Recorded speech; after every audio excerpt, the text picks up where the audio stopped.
No Gifts, Please, the parenting podcast by the pair with no real gifts, but a whole lot of gumption. Hey everyone, I'm Steve Noviello. And I'm Jenny Anchondo. Always good to see you. You know, we're going to get right into it today because we've got a guest. Last time we were talking about taking the kids out, we were sharing some experiences, and then we thought, okay, we really need to bring somebody in here. We truly have no gifts when it comes to kids and etiquette. I mean, we have kind of like our own ideas, but I love to hear from an expert. And I have been following this woman for a really long time because she's done some classes in the neighborhood and places where I am. And I'm always like, okay, we've got to learn more about this Elise McVeigh. So she started a life camp seminar company for adults back in 2001. And then her McVeigh's Manners, Children's Manners School in 2003. So she's been doing this, oh my gosh, for like more than 20 years. This is wild. So they have taught thousands of children across the globe a fun, simple, interactive method of learning and remembering manners. They also have this financial citizenship curriculum. Oh, I love that. So I'm really excited about that. She actually has a background as a journalist. So she's been a contributor to several different shows and publications, a lot of visibility all over national publications. And we are so excited that she is here with us. Also, by the way, mother to 3 boys. Hello, Elise. Hi. Good to have you. Thanks. Welcome. Good to see you. Thanks. You too. We were just kind of talking about this, teaching the kids good manners. And I will tell you, when I see a parent and kind of the thing that I see most often is parents reminding their children to look at somebody in the eye when they speak to them. And I always look at that and think, wow, that's such a hallmark of good training and good parenting. And do I do enough of it? Like we were just talking about in restaurants, we have our children, like if they want something, they have to ask the server for what they want. I'm not your, secretary. But where does it begin, right? Because I always hear about, in 5th grade, you're going to go to cotillion. Well, my kids are 6 and 8, and frankly, they could use the help now. Got it. Yes. So I always say you can start when they're babies. So just saying please, thank you to your children when you're speaking to them and just using kind words. Because a lot of times parents will say, well, I don't know why my child's rude. And then you hear that and you're thinking, I do. I sort of do. Right. Because the parents are being rude. Yes. Or around them or to them. Or using profanity. And then they're just bewildered. Where does my kid get that mouth? No, it's exactly. So true. I have to tell you, this is the funniest thing that Gemma started doing. And I think it's like one of her first two words strung together is she's been saying, bless you. Oh, we've had like some sneezes sweet. Going on. And I was that's like, we definitely didn't say, no, say bless you to your sister. But Right. To your point, she obviously just picked up on it. Yeah. Well, from the repetition, right? If somebody sneezes, somebody says bless you. Somebody sneezes, somebody says bless you. It's like, okay, this must be what we do. Yes. So if you can start that when they're young, that's really good. And then as they get older, I mean, so we take 3-year-olds. You do. We've had actually 2-year-olds in our class, but you would be amazed how much a 3-year-old can retain. Part of it could be our method. So what we do is we teach a lesson. If you can, we'll act it out, like meeting and greeting. And then we'll have a fun workbook that even a 3-year-old can do, whatever age they are. It gets a little harder for every age. We have some fun videos that are really short. We have original books. So we just keep on reemphasizing in like 5 different ways, whatever we're teaching. And you would be very surprised when parents come back and say, I could not believe my child, we were going through Target and we saw a set of chargers, plates. And my 3-year-old knew what that was. And I said, oh, yes, we taught him that. Okay, so nice. Here's my question. First up, what is the thing, if there is one, or maybe there's a few, that you're most often, let's call it, correcting in terms of a kid's manners? Just what you were talking about on eye contact. That is so we have 60-something lessons. It keeps on coming up on give me good eye contact from meeting and greeting. Back to your point about restaurants, looking the server in the eye. We just, having conversations, talking to your teacher, whatever it is. I just keep on saying, make good eye contact. That's great. And the other thing we were talking about, and something that it's not been a learned behavior for us because, of course, we didn't grow up with technology. Or if somebody had a computer, it was just like the family computer. So it wasn't really a part of etiquette or interaction. But now, of course, devices are a part of everyday life. What are some of the rules or suggestions that you make for families when it comes to kindness and etiquette and their devices? So the funniest thing is I'll speak to a parents group, for example, and I'll get up there and say, the best thing you can do is when you go to a restaurant, you don't want to give your child a device. And then I get a lot of pushback. They'll say, well, I just want to talk to my husband or my wife. And, we just never get that alone time. So we give the kid a phone. But I just always think someday we're going to walk into restaurants. It's going to be silent. Mm-hmm. Yeah. People are just going to be like this. Posture is another thing I talk to kids about. I know, I'm like that too. I know, sitting up, standing up straight. Nothing to see here. Well, because everyone's so round-shouldered from all the devices. So when we had a week-long camp in the summer, and I was talking to the kids about devices at a restaurant. Oh, well, my mom always gives me her phone. All right, well, try not to do that. Well, then what would I do? You could talk to people. So when my kids were little, devices, because they're in their 20s, devices weren't a thing. Weren't as much as a for thing. Children, so certainly. they had iPads. We said, okay, while we're waiting, so we would go to this one restaurant every Friday night, 30-minute wait. While we're waiting, you can do that. But then when we get to the table, those are gone. Well, we'd go with other parents and they would let their kids have their devices. And so I would say, no, you can't. Well, then talk hard, to them. I said, here's a topic. And, at first they would be like this, looking at the other kid's device. But then finally, once they started talking to the other kids, they all started talking. So I think that you can break them, but we just stopped going out to dinner with other families for that exact reason. I found it to be so challenging because we don't do any of it. And it's up until a year ago, she was an only child. So it's very easy for two parents to deal with an only child. We can engage with her. So I understand families with multiples. I understand the lure, but I also wasn't willing to bend on it. And so what would happen is another family comes out, then their kids bring out the iPads, and then my daughter's leaning over her shoulder and being weird, kind of just awkward, leaning over, wanting to see the other kids have a headphone. Sure. She wants to hear. And it was such a predicament constantly that we just kind of stopped hanging out with those people. Yeah. It's an interesting point that you made earlier. I was telling Jenny about this neighborhood restaurant that we go to quite often. And it's a restaurant where quite often you'll see a group of 6 or 7 14-year-old girls come in for dinner by themselves. And you'll look over at their table. They're not speaking to each other. All of them are on their phone. You're having dinner near each other, but not with each other. Right. And there's a big difference there. Even if it's a lot of like, oh, they're scrolling and showing and whatever. I'm guilty of it as well. And it's such a crush. And one of the things that I think that people don't realize sometimes is that it makes your children feel unseen and ignored, especially if you're a parent who's on your device in front of your kids.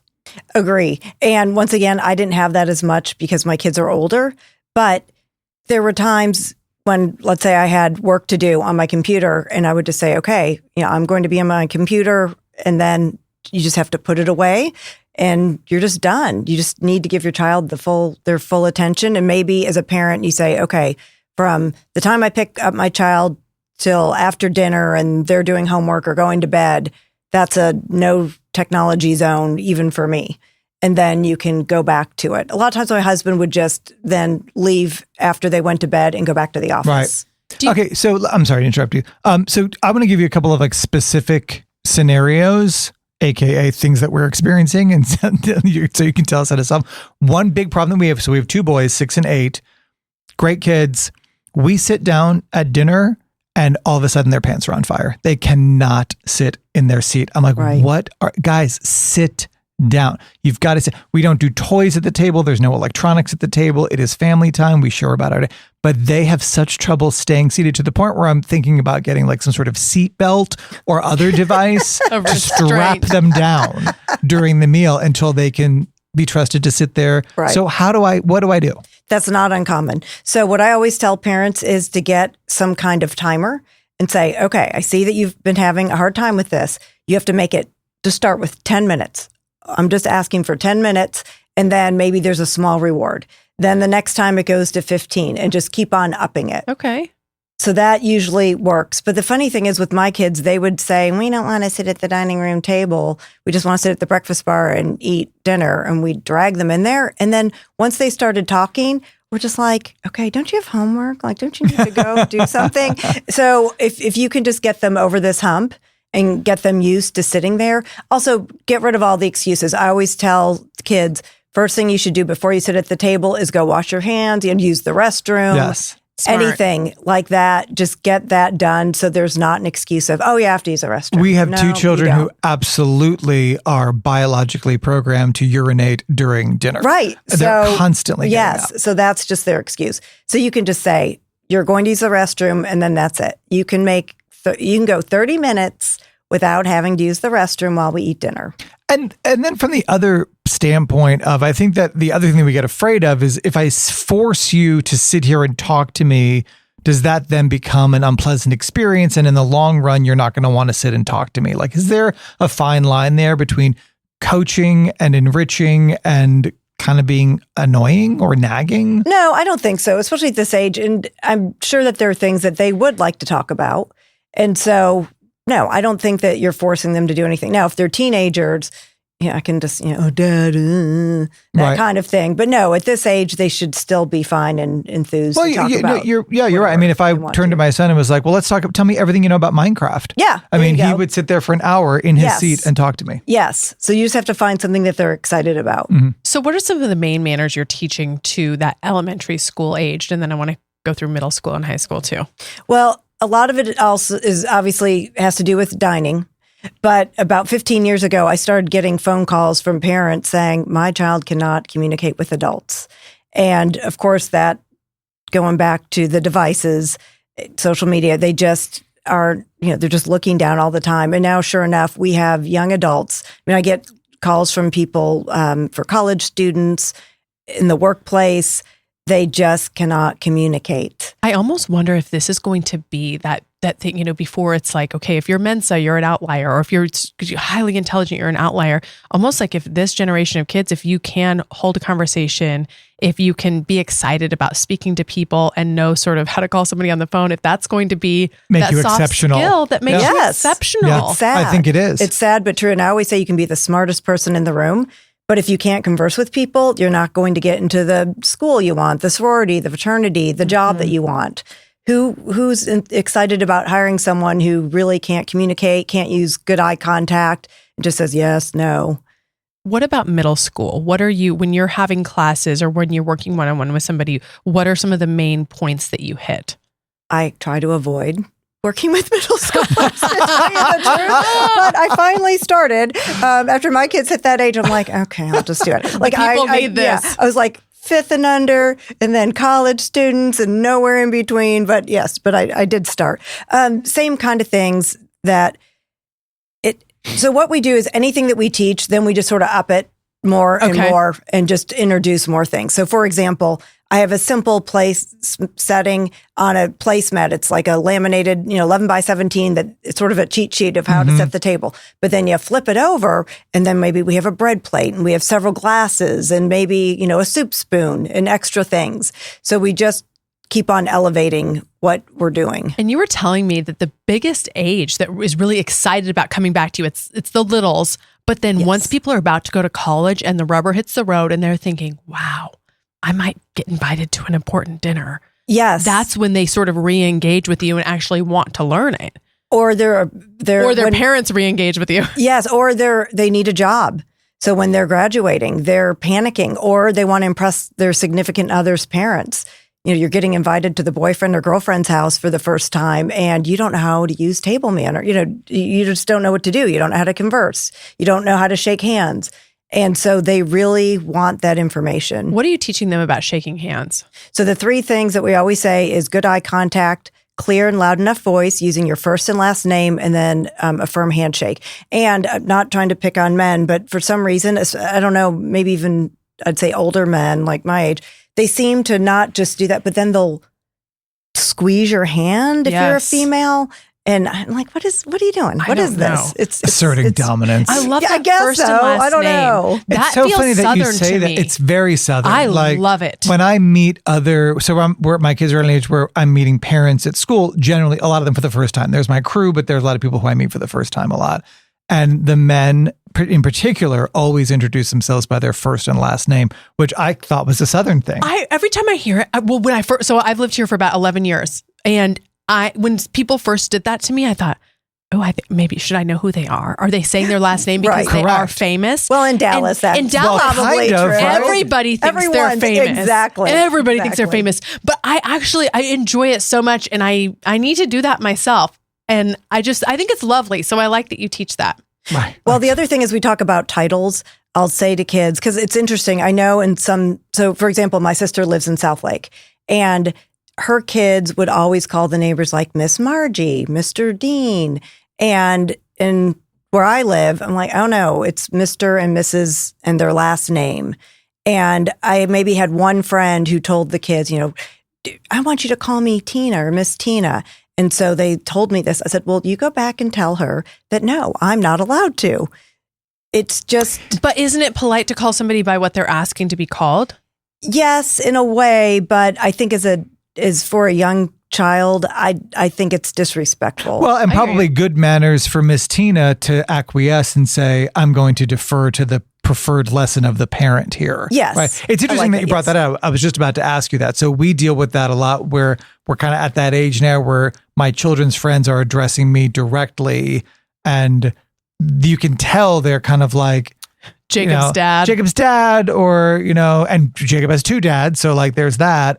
Or they'll be like, Steve, there's a guy in Minecraft named Steve, so they're comfortable with the name. And I am not really good at giving direction to say, oh, please call me Mr. Noviello, or please call me, please Mr. Steve, or whatever the case is. So your suggestion is whatever the suffix is and, last name. Yes. And also I go over it with my kids. So for example, let's say we're going to someone's house for the first time and I have a small child. I'll say, or probably at actually any age, even if they're in high school, I would say, all right, it's Mr. So-and-so and Dr. So-and-so, or, it's Mr. Smith. And then the wife goes by her maiden name of Jones.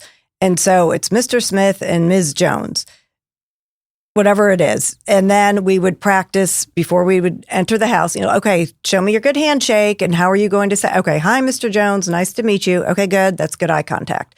And usually they sort of chicken out or forget, but then I'd sort of and they would do it. I love how intentional that is. It never dawns on me to rehearse with my kids before we go into someplace, like how to greet somebody. And frankly, one, if not both of my children probably would really enjoy the pageantry of all of that and rehearsal. I think where we started going downhill with the last names was in coaching, like in the world of your kids having coaches. Oh, yes. So that got really fuzzy for us. And I started to get confused myself because the coaches go by Coach Abby or Coach Bob. Interesting. Okay. And they're, sometimes people but still adults in their 20s, and sometimes they're adults in their 40s. And it felt like, okay, everybody else is calling them this, and I actually don't even know this person's last name. So I feel like we really slid back because she'd been so good about last names, and all of a sudden I'm like, oh, now I think about it, she's calling people Coach or Miss, and then their first name.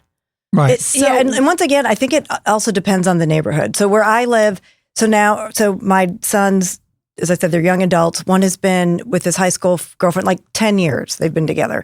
Another one, 7 years with his girlfriend. Another one, 3 years. And I'm like, please call me Elise. Right. I mean, they're adults now. Sure. And if I assume they're all going to marry each other someday, I'm like, how weird is this going to, you're going to call me Mrs. McVeigh? Which will also be their name. Exactly. So that's right. So I've thought of that. Okay. So on the flip side, for the people who are saying, okay, this sounds great, but my kid is way past any of this introductory stuff, and we really have a problem with a kid who has terrible manners. So now it's time to do some sort of triage manners instruction. What do I do? And probably more importantly, what approach do I not take?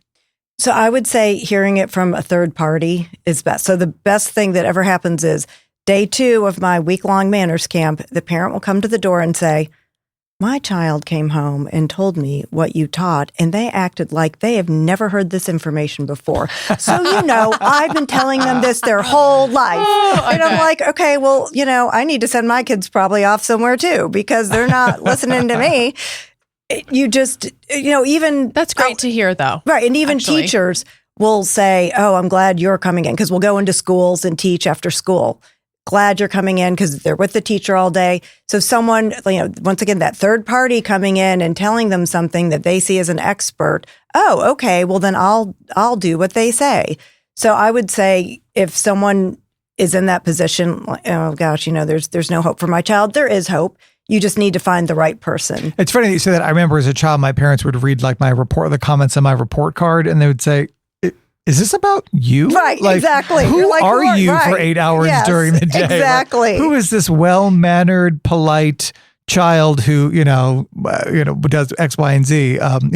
Eventually it turned out to be true, but I had to grow into it. I mean, let's be honest. And on the flip side, like, what's the not? Like, I would imagine that's probably not the time to, I think that sometimes with manners in particular, we kind of stack too much, right? And maybe a one thing at a time approach is better, as opposed to like, look him in the eye, firm handshake, Mr. last name, fork over here. It's like, it's too much. Give me like one item and let's be really good at that first and then move on. No, I think that's a very logical approach. But the other thing is, so when I wrote for the Dallas Morning News, I would go somewhere and someone would recognize me, or I'm with a friend, they'd say, I know who you are. You're that manners lady. I've been threatening my kids that they have to go to your class. Oh, yeah. I get that a lot. As a consequence. Yes. And I'm like, okay, that's not going to help. If you're making it a punishment, why are manners a punishment?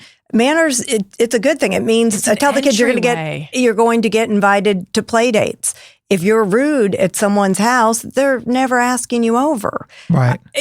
When my kids were little, if there was a friend that was over and was nice to the other siblings, well, then I wanted that child to come back. But if they were mean, like, oh, get your little brother out of here, they were not coming back. How do you, so we're talking a lot about teaching good manners. How do you correct bad manners? I think just by saying, I see that you are holding your fork like this. Can I help you? This will be so much easier if you do it like this. Can I help you? Because I'll do that with, when my kids were little, some of their friends, nightmare. And so, they're just stabbing it and stuff's flying everywhere. And I would just say, oh, and I do this in my class. I just get behind them. Can I help you for a second? Isn't this going to be so much easier? So you just have to find something positive. Mm-hmm. Like, oh, I noticed that you called Steve's dad, Mr. Whatever. Mr. Doug. Mr. Doug. You know what? He's going to love it when you call him Mr. Smith next time. Right. So why don't we work on that? And does some of that go over into behavior? Like, we had a play date recently and I was really feeling for the dad because his little girl, from the time that they arrived, she was not in the mood, like not having it. She had, to the point where my kids, when we got back in the car, we had to have a conversation about proper behavior and how that wasn't it. And I had said to him, like, hey, it's your turn today. Totally like, we all go through it, blah, blah, blah. But it was, hey, like they were trying to find common ground with this little girl. And she was like, I don't like that. They'd be like, okay, what about this? You seem to have this activity that you're doing. What's your favorite? I don't really like this. Everything. She just had a hard day. She just was not having it. So I know that kind of, is more behavior than manners. But for the people who are listening who are like, that's my kid, right? Who is a little miserable sometimes, particularly when it comes to how they treat people and without good manners. How do you navigate that? I would say you start saying, I'm sorry, until you improve this behavior, you aren't going to get to see any more kids. Consequences. Yes. Yeah. That's all you can do. And just say, I know you can do better. Let's once again role play.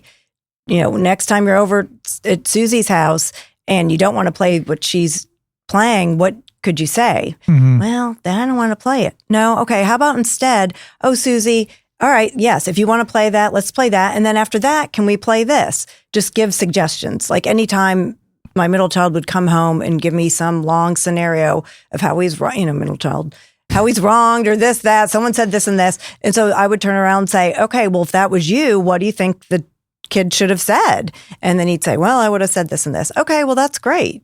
Yeah.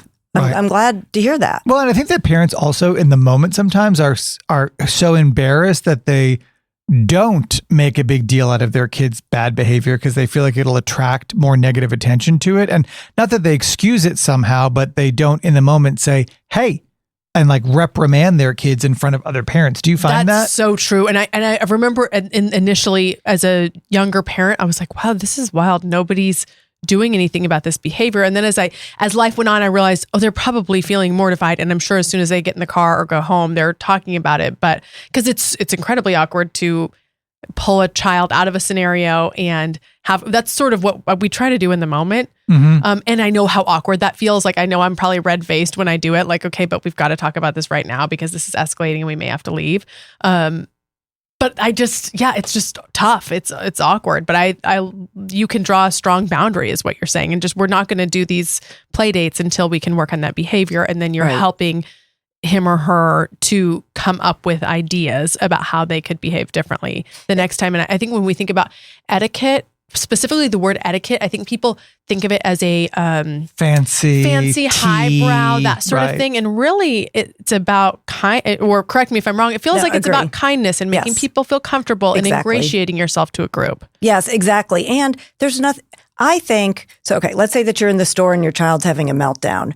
Parents are staring at you. But if you say to your child, this is not acceptable, do you see how everyone is miserable because of this behavior? You need to stop right now.